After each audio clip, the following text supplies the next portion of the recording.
இது மகிமை நேரம். கர்த்தராகிய இயேசு கிறிஸ்துவின் நாமத்தினாலே மகிமை நேர நிகழ்ச்சியின் மூலமாக மறுபடியும் உங்கள் யாவரையும் சந்திப்பதிலே நான் மகிழ்ச்சி அடைகிறேன். இந்த நாட்களிலும் நாம் இயேசு கிறிஸ்து சிலுவையிலே பேசின 7 வார்த்தைகளை பற்றி தியானித்து கொண்டிருக்கிறோம். ஒவ்வொரு நாளும் ஒவ்வொரு வார்த்தையாக தியானித்து கொண்டிருக்கிறோம். இந்த நாளிலும் நாம் தியானத்துக்காக இயேசு கிறிஸ்து சிலுவையிலே பேசின 2வது வார்த்தையை பற்றி தியானிப்போம். அந்த 2வது வார்த்தைக்கு ஆதாரமாக எடுத்துக்கொண்ட வேத வசனம் லூக்கா 23ஆம் அதிகாரம் 43ஆம் வசனம். அதில் இயேசு சொல்கிறார், இயேசு அவனை நோக்கி, இன்றைக்கு நீ என்னுடனே கூட பரதேசியில் இருப்பாய் என்று மெய்யாகவே உனக்கு சொல்கிறேன் என்றார். இயேசு சிலுவையில் அறையப்பட்டிருக்கிறார்.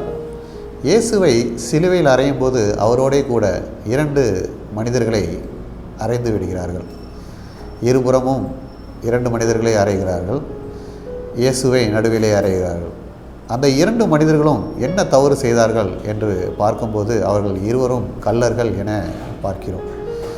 வேதத்திலே அக்கிரமக்காரர்களில் ஒருவர் போல எண்ணப்பட்டார் என்ற வேத வாக்கியம் நிறைவேறத்தக்கதாக இது நடந்ததாக வேதத்திலே பார்க்கிறோம்.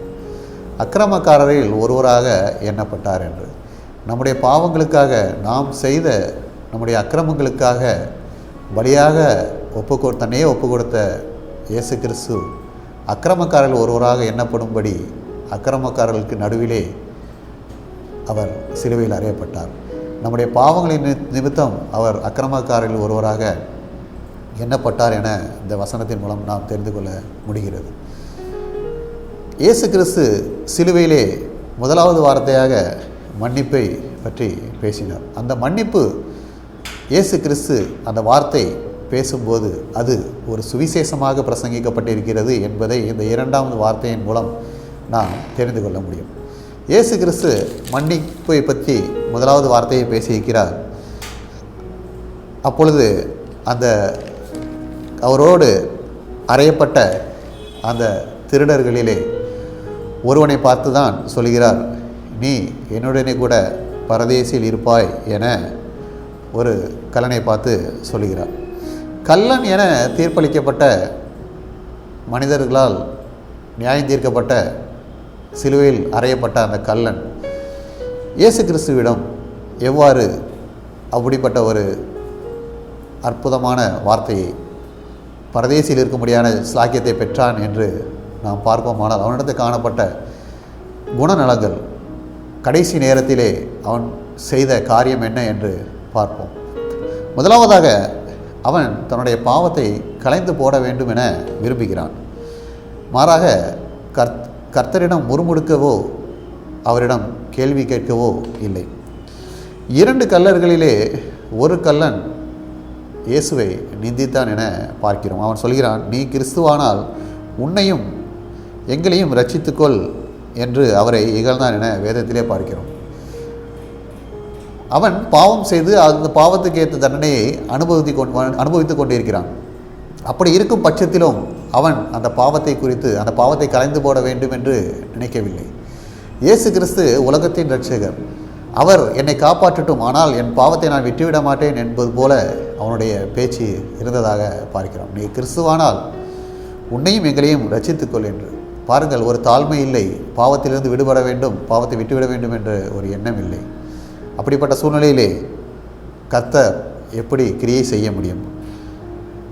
கர்த்தர் இயேசு கிறிஸ்து சிலுவையிலே இரத்தத்தை சிந்திக் கொண்டிருக்கிற கடைசி நேரத்திலும் அந்த பாவ மன்னிப்பை பற்றி அவனோடு பேசினதிலும் இதையெல்லாம் பார்த்து கொண்டிருக்கிற அந்த கள்ளன் தன்னுடைய காலம் இன்னும் சற்று நேரத்திலே முடிந்துவிடப் போகிறது என்பதை உணர்கிறார்.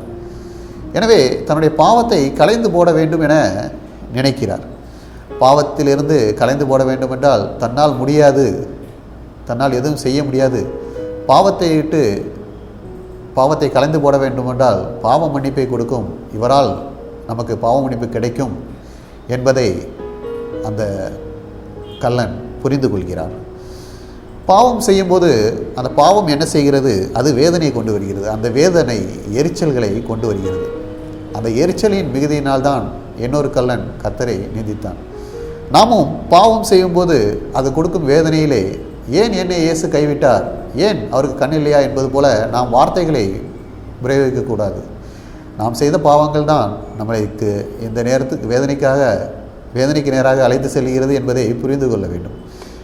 எனவே பாவத்திலிருந்து விடுபட வேண்டும் என அந்த கள்ளன் முயற்சி எடுத்தது போல பாவத்திலிருந்து இயேசு கிறிஸ்துவால் மட்டுமே விடுபட முடியும் என்பதை நாம் உணர்ந்து கொள்ள வேண்டும்.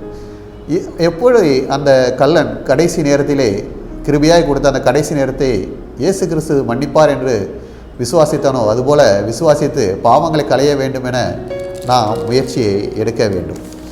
இரண்டாவதாக பார்த்தோமானால் அவன் தன்னுடைய பாவத்தை நினைத்து வருந்தினான். தான் பாவம் செய்து விட்டேன் என்பதை நினைத்து வருந்தினான். பாவம் செய்து பாவத்தினால் வரும் துன்பத்தை அனுபவிக்கும் போது நம்முடைய பாவத்தினால்தான் இந்த பாடுகள் வந்தது என்பதை நாம் புரிந்து கொள்ள வேண்டும் என நாம் பார்த்தோம். அதேபோல் அந்த பாவத்திலிருந்து விடுபட வேண்டும் என்று பார்த்தோம். பாவத்திலிருந்து விடுபட வேண்டுமானால் அந்த பாவத்தை நினைத்து நாம் வருந்த வேண்டும், மனஸ்தாபப்பட வேண்டும் என பார்க்கிறோம். இயேசுவால் ரட்சிப்பை பெற்ற அந்த கள்ளன் தன்னுடைய துன்பத்திலே அந்த மற்றொரு கள்ளனை பார்த்து அவன் சொல்கிறான், நாமோ நியாயப்படி தண்டிக்கப்படுகிறோம், நாம் நடப்பித்தவைகளுக்கு தக்க பலனை அடைகிறோம் என லூக்கா 23:41 இன்னொரு கள்ளனை பார்த்து சொல்கிறான். பாருங்கள், தன்னுடைய பாவத்திலிருந்து விடுபட வேண்டும் என நினைத்த அந்த கள்ளன் தன்னுடைய பாவத்திற்காக வருந்துகிறான். தன்னுடைய பாவத்தினால்தான் நான் இந்த சூழ்நிலையிலே மாட்டிக்கொண்டேன் என்பதை, தண்டிக்கப்படுகிறேன் என்பதை அவன் உணர்ந்து கொண்டான். நம்முடைய வாழ்க்கையிலும் நாம் நம்முடைய பாவங்களை நாம் அறிக்கையிட வேண்டும், பாவங்களை நினைத்து வருந்த வேண்டும் என்பதை நாம் இதன் மூலம் நாம் சிந்தித்து கொள்ள வேண்டும். மூன்றாவதாக பார்ப்போமானால் பாவத்திலிருந்து விடுபட்டு மனம் திருந்தி கர்த்தரை நோக்கி பார்க்க வேண்டும் என பார்க்கிறோம். ரட்சிப்பை பெற்ற அந்த கள்ளன் எதனால் ரட்சிப்பை பெற்றுக்கொள்ள முடிந்ததுன்னு பார்த்தோம்னால் அவன் தன்னுடைய பாவத்தை உணர்ந்தான், பாவத்திலிருந்து விடுபட வேண்டும் என முயற்சி எடுத்தான். மேலும் தன்னுடைய பாவத்திலிருந்து விடுபட வேண்டும் என்று கர்த்தருடைய இரக்கத்துக்காக கெஞ்சி நின்றான். கர்த்தருடைய பாதத்திலே கர்த்தரை நோக்கி கெஞ்சுகிறான், தன்னை தாழ்த்தி இரக்கத்துக்காக கெஞ்சுகிறான்.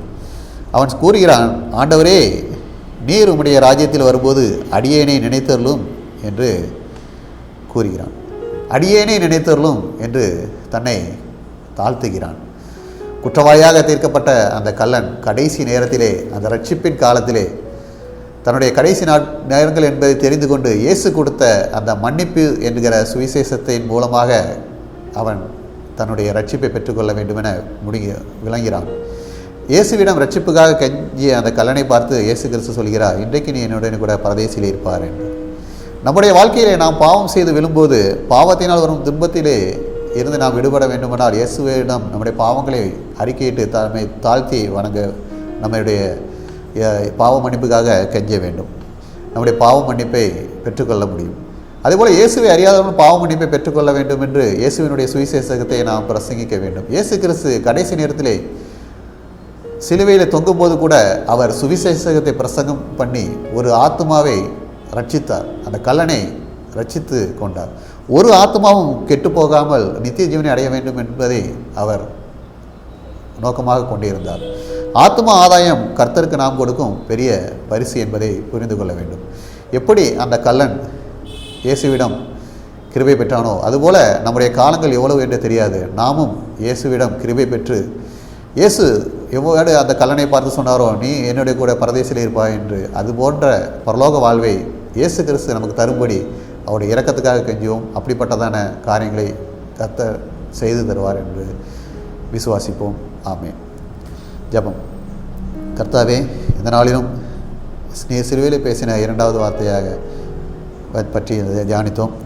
எவ்வாறு அந்த கள்ளன் உம்முடைய பரலோக ராஜ்யத்தை தனக்கு கொடுத்த கிருபை நாட்களிலே பெற்றுக்கொண்டானோ அதுபோல் எங்கள் பாவங்களை நாங்கள் உணர்ந்து பாவ மன்னிப்பை பெறுவதற்காக நீர் கொடுத்த கிருபை நாட்களிலே நாங்கள் எங்கள் பாவங்களை களைந்து போட்டு உம்மிடத்திலே மனம் திரும்பி உம்முடைய பரலோக ராஜ்யத்தை பெற்றுக்கொள்ள உம்முடைய பாதத்திலே வந்து கெஞ்சி உம்முடைய பரலோக வாழ்வை பெற்றுக்கொள்ளும்படி பாவ மன்னிப்பின் நிச்சயத்தை பெற்றுக்கொள்ள உண்மையை நோக்கி பார்க்கிறோம். கிருபையாக எங்கள் பாவங்களை மன்னியும்.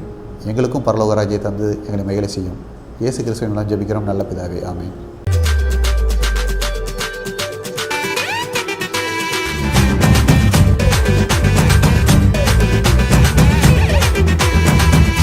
மகிமை